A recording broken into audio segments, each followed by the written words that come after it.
Dear students, welcome to my channel.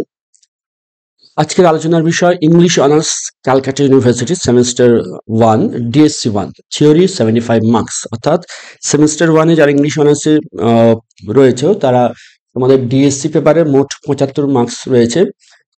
এটা ভাগ হচ্ছে কিভাবে না 20 আর 55। 20 মার্কস থাকছে হিস্ট্রি অফ ইংলিশ লিটারেচারের যে পোয়েট্রি পার্ট আছে সেখান থেকে থাকবে 20 মার্কস, একটি 15 মার্কসের কোয়েশ্চেন্স আর একটি 5 মার্কসের নোটস, শর্ট নোটস। আর 55 থাকছে তোমাদের পোয়েট্রি সেকশন থেকে, যেখানে 5টা পোয়েম আছে।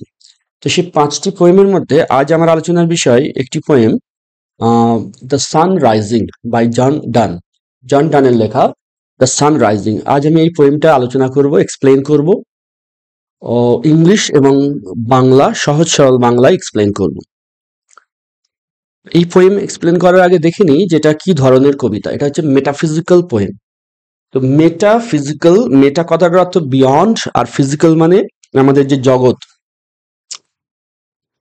ফিজিক্যাল জগৎ যেটা আর কি। তো বিয়ন্ড ফিজিক্যাল মানে মেটাফিজিক্যাল মানে বিয়ন্ড ফিজিক্যাল, অর্থাৎ আমাদের যে সাধারণ যে জগৎ তার বাইরে। আর আরেকটি শব্দ এখানে আমরা দেখে নিচ্ছি, এই শব্দের সঙ্গে পরিচয় হতে হবে, সেটা হচ্ছে কনসিট। কনসিট মানে কি? কনসিট মানে হচ্ছে আনইউজুয়াল আর স্ট্রেঞ্জ কম্প্যারিজন। যদি এর আরো ডেফিনেশন আছে তবে তোমাদের বোঝার সুবিধার জন্য আমি এইটুকু লিখেছি, আনইউজুয়াল আর স্ট্রেঞ্জ কম্প্যারিজন, যেখানে দুটো জিনিসের মধ্যে তুলনা হবে, কিন্তু তুলনাটা হবে খুবই অদ্ভুত রকম তুলনা, যে আমরা প্রথমে শুনে অবাক হবো যে এরকম তুলনা হয় নাকি। যেমন একটা এক্সাম্পল দিচ্ছি, যে ধরো একজন প্রেমিক তার প্রেমিকাকে পেয়ে বলছে, তোমাকে পেয়ে আমি যেন স্বর্গ পেয়ে গেছি, আমি পৃথিবী পেয়ে গেছি, তুমি আমার পৃথিবী। তো এই ধরনের যে তুলনা, এগুলো আমরা দেখে এসেছি, শুনে এসেছি, একে বলা হয় কনভেনশনাল কম্প্যারিজন। বাট আনইউজুয়াল কম্প্যারিজনটা কি হবে? ধরো তোমাকে পেয়ে আমি ততটা খুশি, প্রেমিক প্রেমিকাকে বলছে, বা প্রেমিকাও প্রেমিককে বলতে পারে যে তোমাকে পেয়ে আমি ততটাই খুশি যতটা একটি যুবক বা একটি যুবতী একটি আইফোন পেলে পায়। তাহলে শুনে কেমন লাগছে যে আইফোন পাওয়ার সঙ্গে প্রেমিকাকে পাওয়ার যে তুলনা, কেমন শুনে একটু আমাদের স্ট্রেঞ্জ মনে হচ্ছে, আনইউজুয়াল মনে হচ্ছে। কিন্তু যদি আমরা ভালোভাবে ভাবি, তা কবি কিন্তু ঠিক কথাই বলেছেন, যে একটি অল্প বয়স্ক ছেলে মেয়ের কাছে একটি আইফোন গিফট হিসেবে পাওয়াটা খুবই খুশির, খুবই আনন্দের ব্যাপার। তাই তোমাকে পেয়ে গেছি মানে আমি স্বর্গ পেয়ে গেছি, সেটা হচ্ছে conventional comparison. But metaphysical comparison বা কনসেপ্ট যাকে বলা হয়, সেখানে কি হবে? Unusual comparison.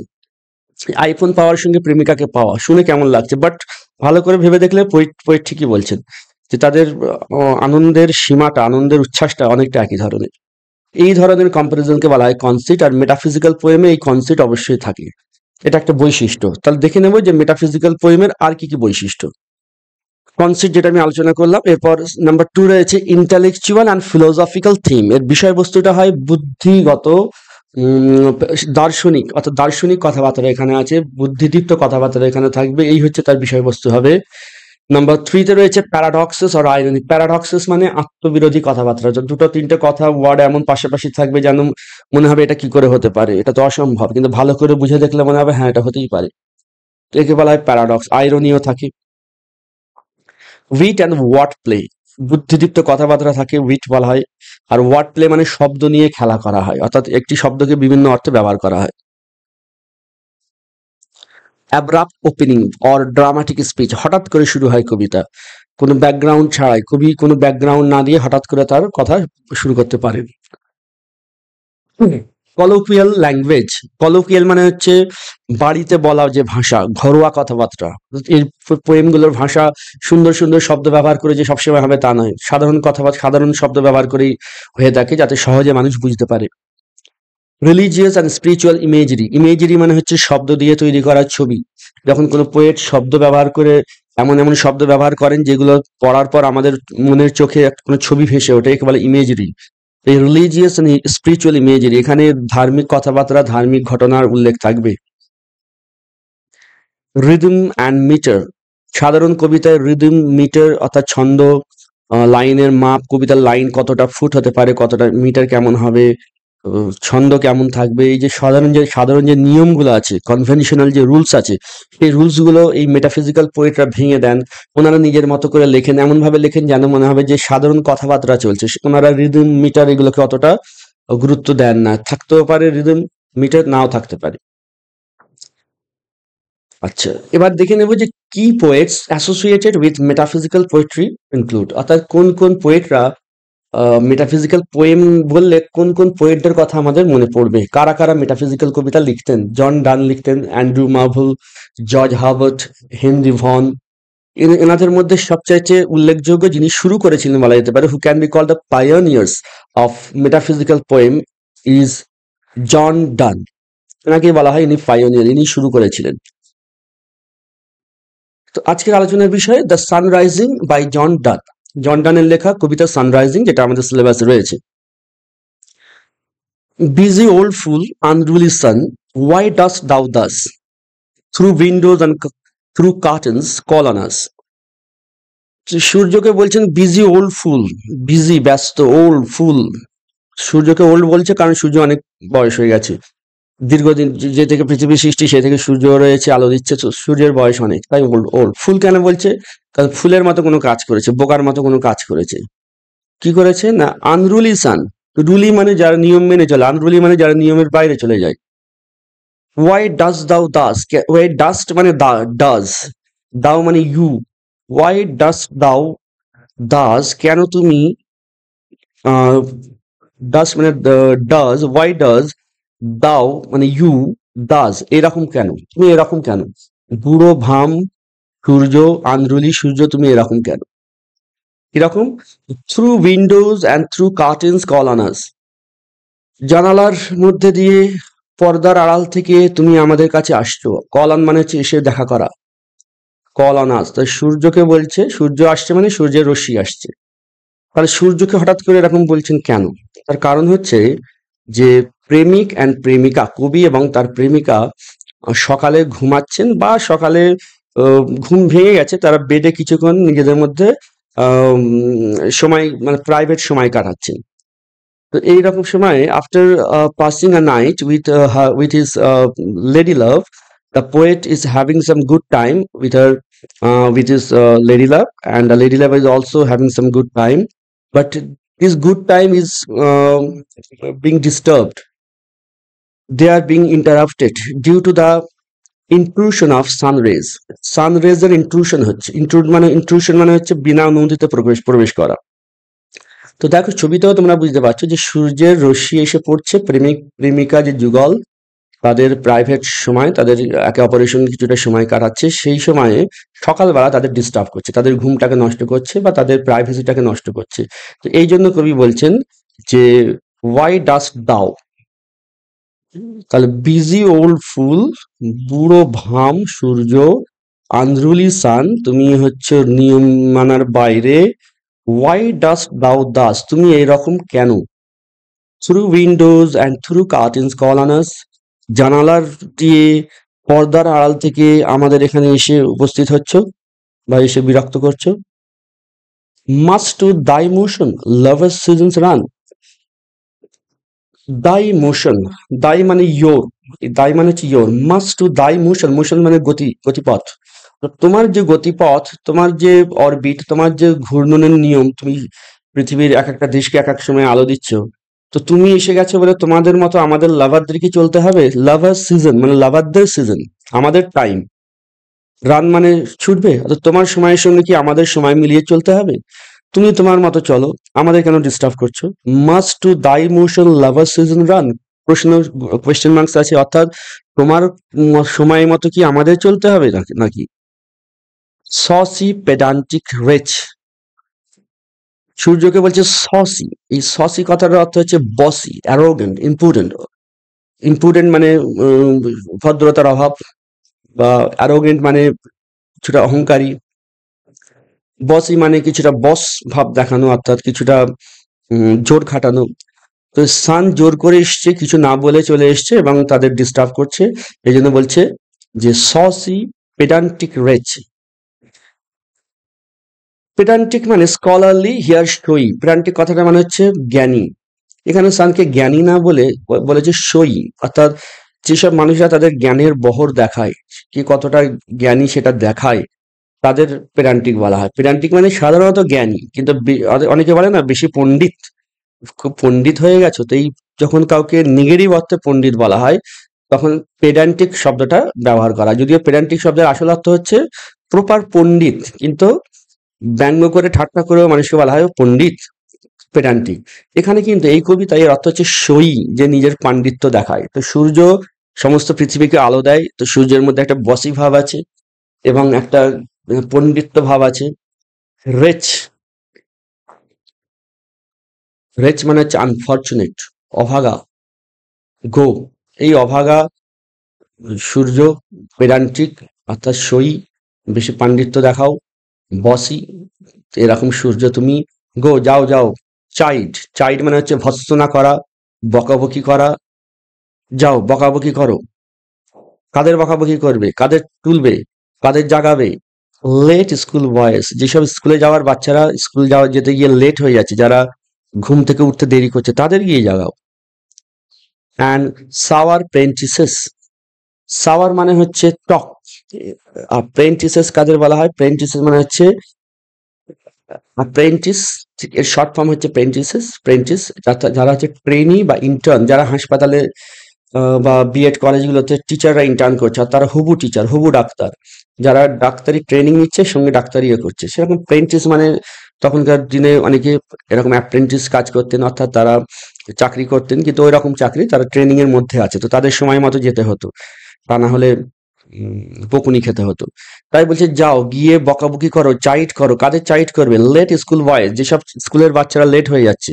সাওয়ার প্রেন্টিসেস, সাওয়ার কেন? তারা সাওয়ার থাকতো, তাদের মন মেজাজ সাওয়ার হয়ে থাকতো, টক হয়ে থাকতো, কিন্তু টক মানে বোঝাচ্ছে বিরক্তি প্রকাশ করতো তারা, তাদের ট্রেনিং এর মধ্যে থাকতে হতো, খুব চাপের মধ্যে থাকতে হতো। তো সেই সব সাওয়ার প্রেন্টিসেস এবং স্কুল বয়দের গিয়ে জাগাও, আমাদের কেন জাগাতে এসছো? গো টেল কোর্ট হান্টসম্যান, যাও গিয়ে বলো। কোর্ট, কোর্ট মানে রাজার সভা, হান্টসম্যান মানে শিকারী, যারা শিকারে বার হয়, রাজার সভায় যারা শিকারে বার হয়। গো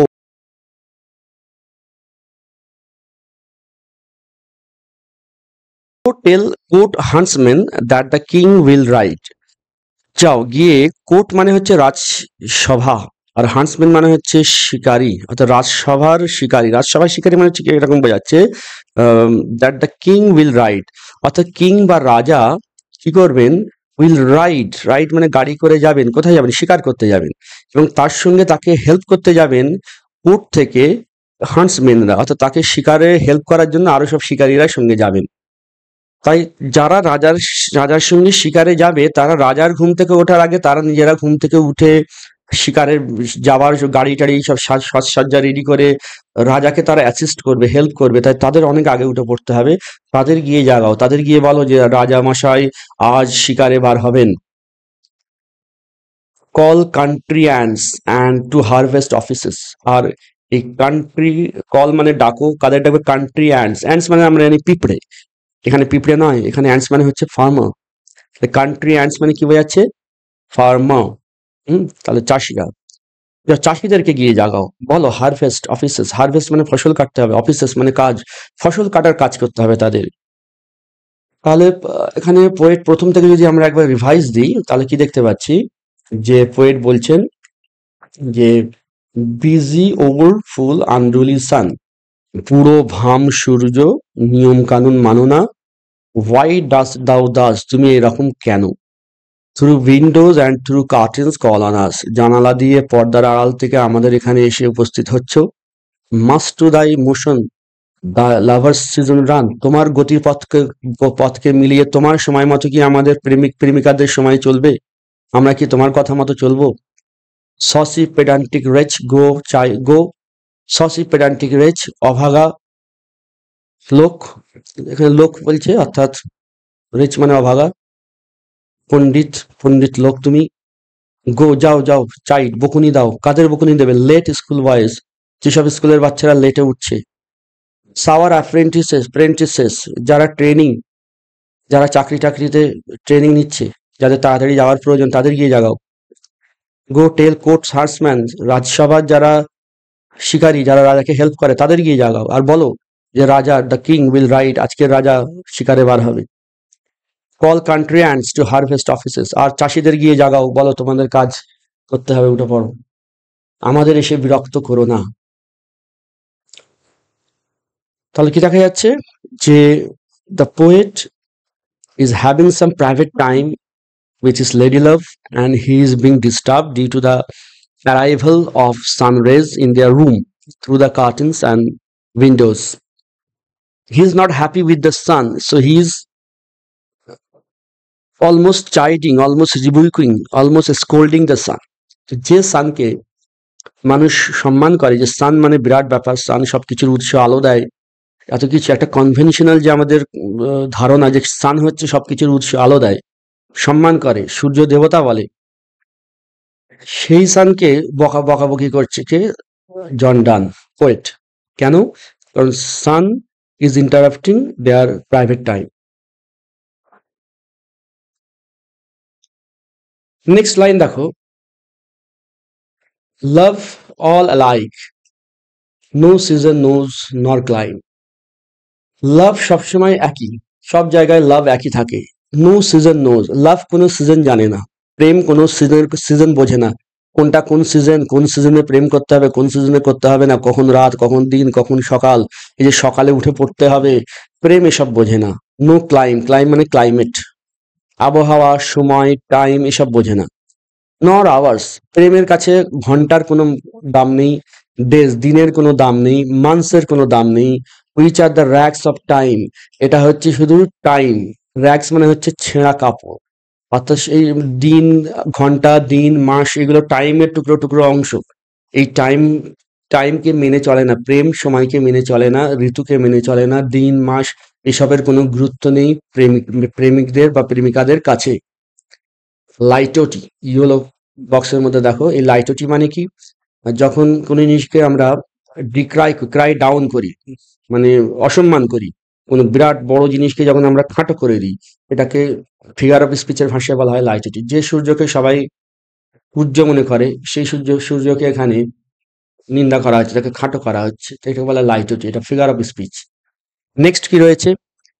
দাই beans so reverend and strong, তোমার সূর্যের রশ্মিগুলো, বিমস মানে রশ্মিগুলো, সো রেভারেন্ট, রেভারেন্ট মানে হচ্ছে পূজ্য, রেভারেন্ট শব্দটির বাংলা অনুবাদ বা হলো সম্মানীয় বা পূজ্য। সো দাই বিম সো রেভারেন্ট, তোমার রশ্মিগুলো খুবই রেভারেন্ট, খুবই পূজ্য, সম্মানীয়, অ্যান্ড স্ট্রং, খুব মজবুত। ওয়াই শুডস দাও থিঙ্ক, কেন তুমি এমন মনে করো, তুমি কেন মনে করো যে তোমার রশ্মিগুলোকে পুজো করতে হবে, সম্মান দিতে হবে? কেন তুমি মনে করো তোমার রশ্মিগুলো এত strong? I could eclipse and cloud them with a wing, আমি পারি এক্লিপস করে দিতে, এক্লিপস মানে গ্রহণ লাগিয়ে দেওয়া, তোমার রশ্মিগুলোকে আমি গ্রহণ লাগিয়ে দিতে পারি। ক্লাউড দেম, ক্লাউড মানে মেঘ, মেঘ এসে সূর্যকে যেমন ঢেকে দেয়, তোমাকে আমি ঢেকে দিতে পারি উইথ আ উইং, একটা চোখের উইং করে, উইং মানে চোখের পাতা ফেলা, আমি চোখের একটা পাতা ফেলবো, চোখের পলক ফেলবো এবং তুমি এক্লিপসড হয়ে যাবে।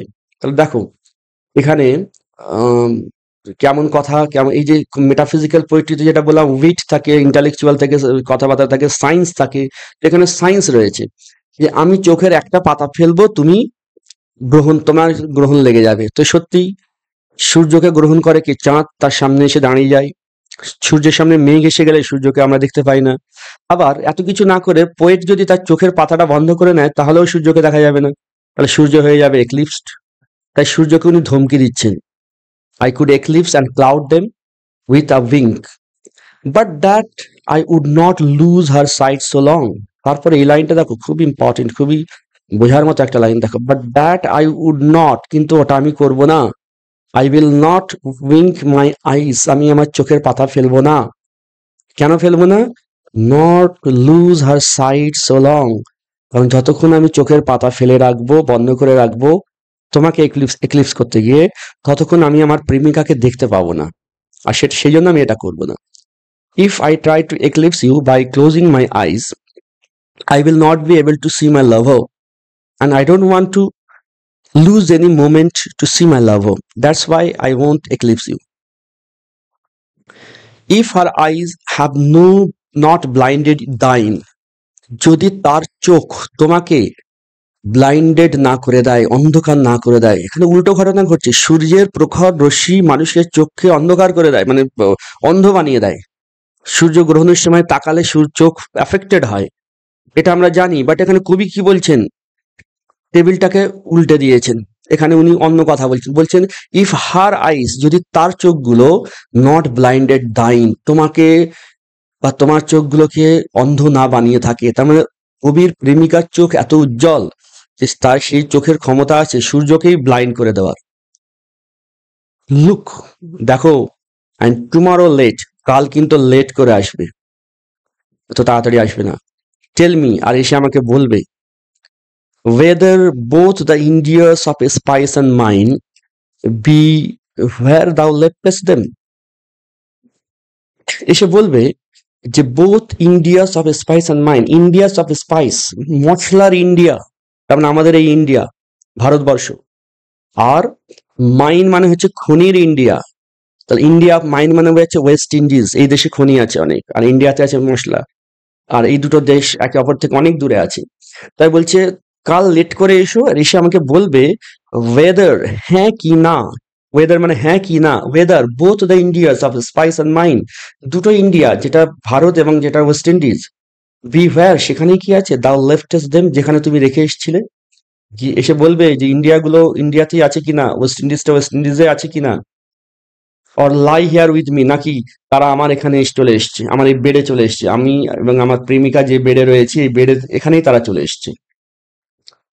তার মানে কবি বলতে চাইছেন যে পৃথিবীর কোনো জায়গা, কোনো দেশ আলাদা নয়, সবই মানে তারাই হচ্ছে সমস্ত দেশের রাজা, আর সমস্ত দেশ তাদের কাছেই আছে। অর্থাৎ সূর্য যে ইন্ডিয়াকে দেখে এসছে, ওয়েস্ট ইন্ডিজকে দেখে এসছে, সেই ইন্ডিয়া ওয়েস্ট ইন্ডিজ চলে এসছে তাদের কাছে।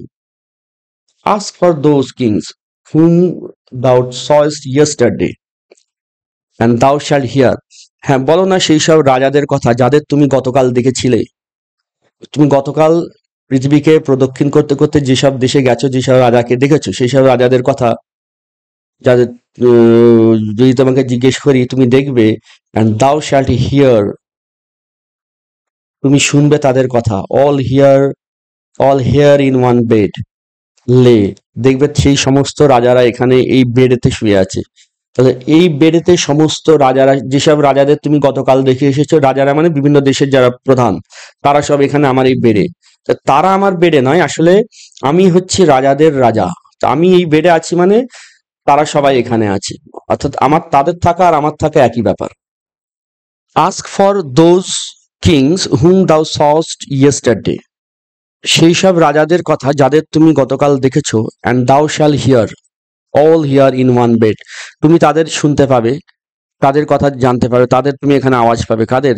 অল, সেই সমস্ত রাজাদের, হিয়ার এখানে, ইন ওয়ান বেড লে, এই বেডেই তারা সব রয়েছে। তাহলে এই বেডে কি সমস্ত পৃথিবীর রাজারা চলে এসছে? না, রাজারা আসেনি, মানে তাদের আসার প্রয়োজন নেই, কারণ আমি তো রাজা, আমি হচ্ছি রাজাদের রাজা। আমি এই বেডে আছি মানে সমস্ত রাজারা এখানে আছে। তাহলে তুমি আলাদা আলাদা দেশে গিয়ে রাজাদের সূর্যের তুমি আলো দিচ্ছ, প্রয়োজন নেই। তুমি যদি আমাকে আলো দাও, ওতেই যথেষ্ট, সবাই আলো পেয়ে যাবে, কারণ আমি হচ্ছি রাজাদের রাজা। শি ইজ অল স্টেট, এই লাইনটা দেখো, she is all state. She is মানে শি কাকে বোঝাচ্ছে? তার প্রেমিকাকে। She is all state, state মানে হচ্ছে দেশ, অর্থাৎ সমস্ত দেশ, পৃথিবীতে যত দেশ আছে সমস্ত দেশ যদি এক করে দেওয়া হয় তো সেটা হচ্ছে আমার প্রেমিকা। অ্যান্ড অল প্রিন্সেস আই, এবং যত প্রিন্স আছে পৃথিবীতে, সমস্ত প্রিন্সেসদের মধ্যে আমি হচ্ছি আসল প্রিন্স। অর্থাৎ আমাকে যদি তুমি প্রিন্স মনে করো, তাহলে আর কোনো কাউকে প্রিন্স না মনে করলেই চলবে। আমাকে যদি আলো দাও, সমস্ত প্রিন্সরা আলো পেয়ে যাবে। তাই সমস্ত দেশে যাওয়ার দরকার নেই, আমার প্রেমিকা তো এখানে রয়েছে, সেই সমস্ত স্টেট। আর সমস্ত রাজাদের কাছে যাওয়ার দরকার নেই, প্রিন্সদের কাছে যাওয়ার দরকার নেই, কারণ আমি হচ্ছে প্রিন্সদের প্রিন্স। অর্থাৎ এখানেই তুমি থাকো, তাহলে সমস্ত পৃথিবীতে তোমার ঘোরা হয়ে যাবে, সমস্ত রাজার সঙ্গে দেখা করা হয়ে যাবে। নাথিং এলস ইজ, আর কিছু নেই, অর্থাৎ আমি হচ্ছি সমস্ত রাজাদের রাজা, আর আমার প্রেমিকা হচ্ছে সমস্ত জগৎ, আর এর বাইরে আর কিছু নেই। প্রিন্সেস ডু বাট প্লে আস, যারা প্রিন্স হয়ে থাকে, যারা বিভিন্ন দেশে প্রিন্স হয়ে আছে, তারা আমাদেরকে প্লে করে, মানে আমাদের রোল পালন করে। কম্পেয়ার টু দিস, আর এর তুলনায়, যারা রয়েছে তারা সব মানে আমি হচ্ছি প্রিন্স, কিন্তু যারা প্রিন্স হয়ে বিভিন্ন দেশে আছে তারা আমারই রোল প্লে করছে, আমার কথা মতো তারা চলছে, আমার পার্টটা তারা প্লে করছে। অল অনার্স মিমিক, যত সম্মান আছে, অর্থাৎ আমাদের এখানে আমরা যে দুজন আছি আমাদের বাদ দিয়ে পৃথিবীতে যত সম্মান আছে, যত সম্মানীয় ব্যক্তি আছে, যত রাজা আছে, রাজকুমারী আছে, তারা সব মিমিক। মিমিক মানে নকল, আর্টিফিশিয়াল। অল ওয়েলথ অ্যালকেমি, আর যত পৃথিবীতে ধন সম্পদ আছে সেগুলো হচ্ছে অ্যালকেমি। তো অ্যালকেমি শব্দটার অর্থ হচ্ছে কি না, বাংলা অর্থ হচ্ছে রসায়ন শাস্ত্র বা রসায়ন বিদ্যা।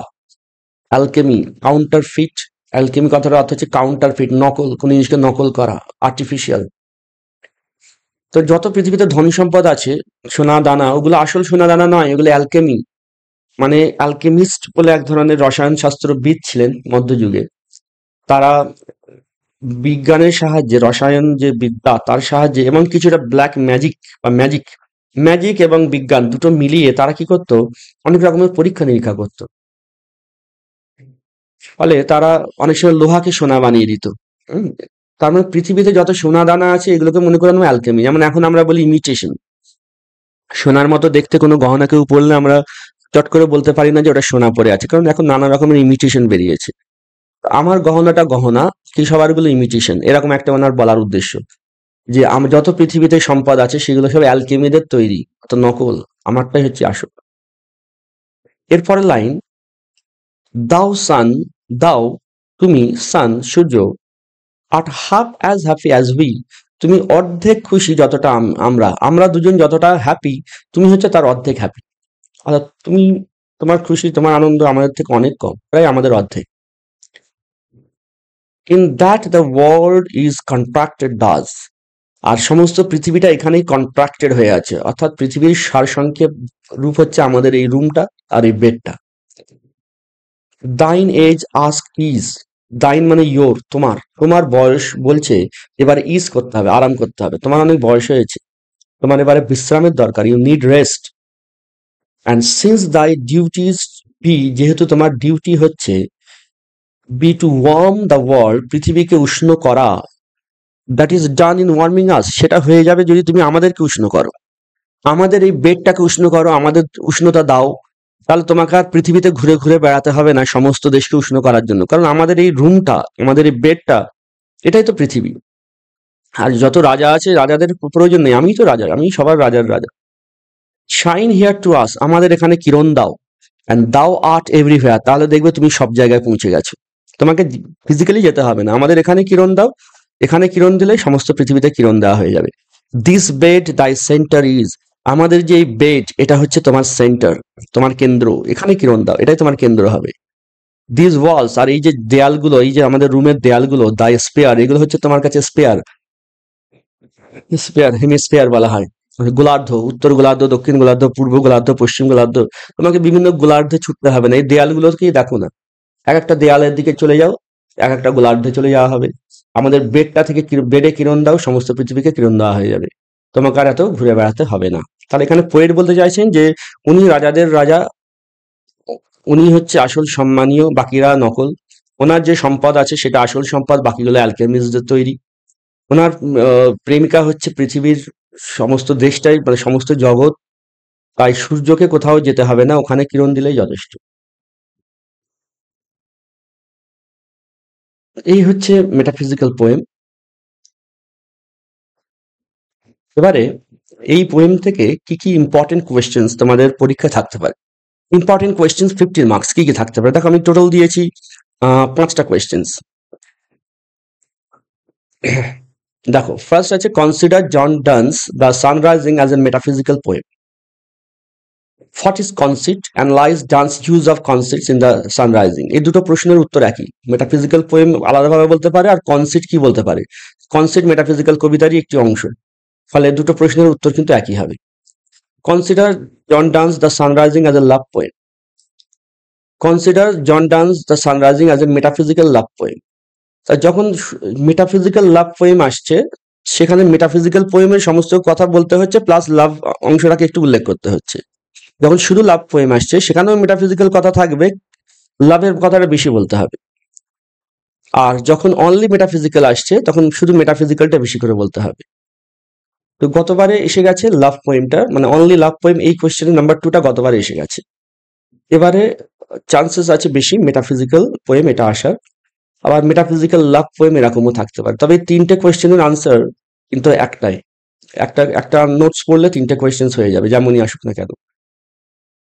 Number 4, write a critical appreciation of the poem the sun rising.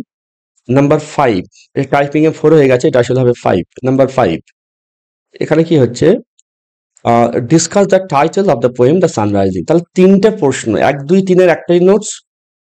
Number 4-এ যেটা রয়েছে ক্রিটিক্যাল অ্যাপ্রিসিয়েশন 2টো, আর টাইটেল 3টে কোয়েশ্চেন্স পড়লে তোমাদের হয়ে যাবে। তার মধ্যে এবারে 2024-25 যেটা তোমাদের সেশন, এখানে নাম্বার 1 আর নাম্বার 4 এই দুটো পড়লে অনেকটাই চান্সেস রয়েছে পরীক্ষায় পেয়ে যাওয়ার। এবার ইম্পর্টেন্ট শর্ট কোয়েশ্চেনের মধ্যে 3টে দিয়েছি, 1 2 3, এগুলো একটু তোমরা রেডি করে ফেলবে। তো এই হচ্ছে সানরাইজিং মেটাফিজিক্যাল পোয়েম, সমস্ত কবিতাটা বাংলায় এক্সপ্লেন করলাম, ইম্পর্টেন্ট কোয়েশ্চেন্স গুলো বলে দিলাম। আর suggestive questions with PDF notes for DSC 1 2024-5, কিছু সাজেস্টিভ কোয়েশ্চেন্স যেগুলো আমি উল্লেখ করেছি এখানে, এর বাইরে সমস্ত ডিএসসি 1 পেপারের উপর যত রকম ইম্পর্টেন্ট কোয়েশ্চেন্স রয়েছে, অর্থাৎ 5টা কবিতা এবং লিটারেচার পার্ট, সম্পূর্ণ 75 মার্কসের যে সিলেবাস, তার উপর তোমরা পিডিএফ কোয়েশ্চেন্স আনসার পেয়ে যাবে। ফোন নাম্বার দেওয়া রয়েছে, এখানে যোগাযোগ করবে, এইভাবে তোমরা পেয়ে যাবে। Thank you.